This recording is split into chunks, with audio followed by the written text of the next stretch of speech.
सकाळच्या नाश्त्यामध्ये बनत आहे लोखंडाच्या कढईमध्ये गरम गरम सुशिला, चुरमुऱ्याचा सुशिला. मस्त असा गरम गरम सुशिला.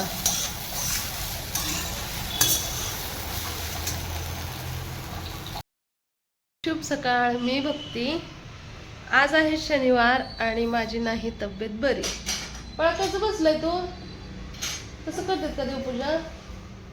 तर आम्ही सकाळी लवकर उठून आवरून सुशीला बनवून लाडूला शाळेला सोडलं.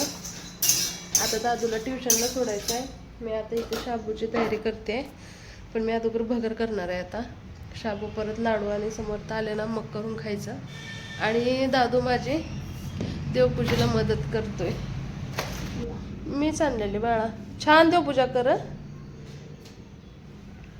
बाळ माझं देवपूजा करते. भगर कधी त्याला आता नीट करत बसू म्हणून मी भिजलेला शाबू होता ते थोडासा खालीवरी करून घेते. इथं मिरची तिखट मीठ टाकून शेंगदाण्याचं कूट. आणि समर्थाला हे ट्युशनला जायच्या अगोदर थोडं खायचं होतं. समर्थाला शाबू खरंच खूप आवडतो आणि मी लोखंडाच्या कढईमध्येच बनवते.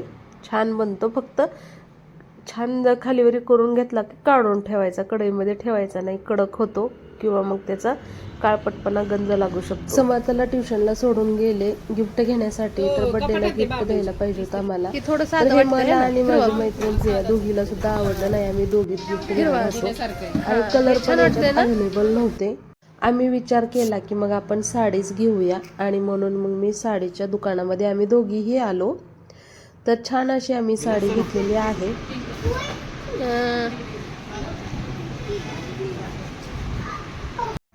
तर ह्या आमच्या काकू आहेत. तर काकूचा आज बर्थडे होता आणि मुलांना आम्हाला सगळ्यांना सेलिब्रेशन करायचं होतं. तसं तर आम्ही संध्याकाळी करणार होतो, पण प्रियाला जायचं होतं तिच्या गावाकडे, त्यामुळं आम्ही मग दुपारी सेलिब्रेशन केलं. ट्युशनहून आलो, गिफ्ट घेतलं.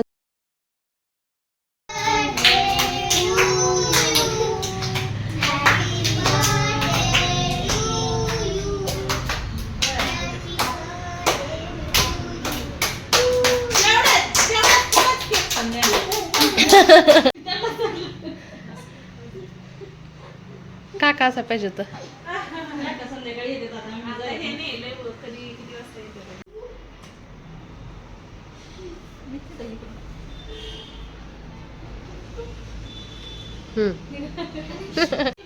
नाही असं द्या.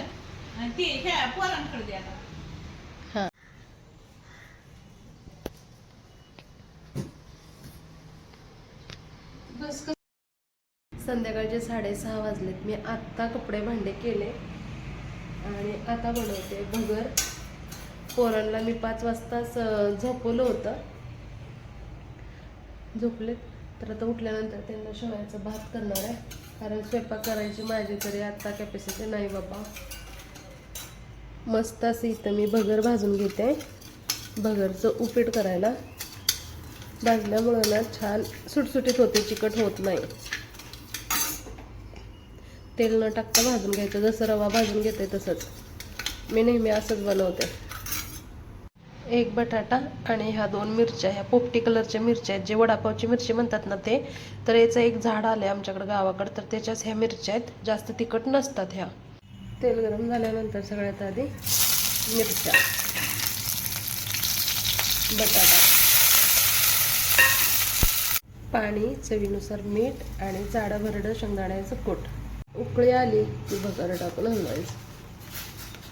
आमटीन भात अलग करत बसण्यापेक्षा सगळं एकच करते मी. भात आणि भगर खाऊन झाल्यानंतर जेवण ते झाली. आम्ही चाललोय थोडंसं बाहेर. चला, आम्ही आलोय आता वरती 4थ्या मजल्यावरती आणि इथून ना आमची सिटी कशी दिसते दाखवते.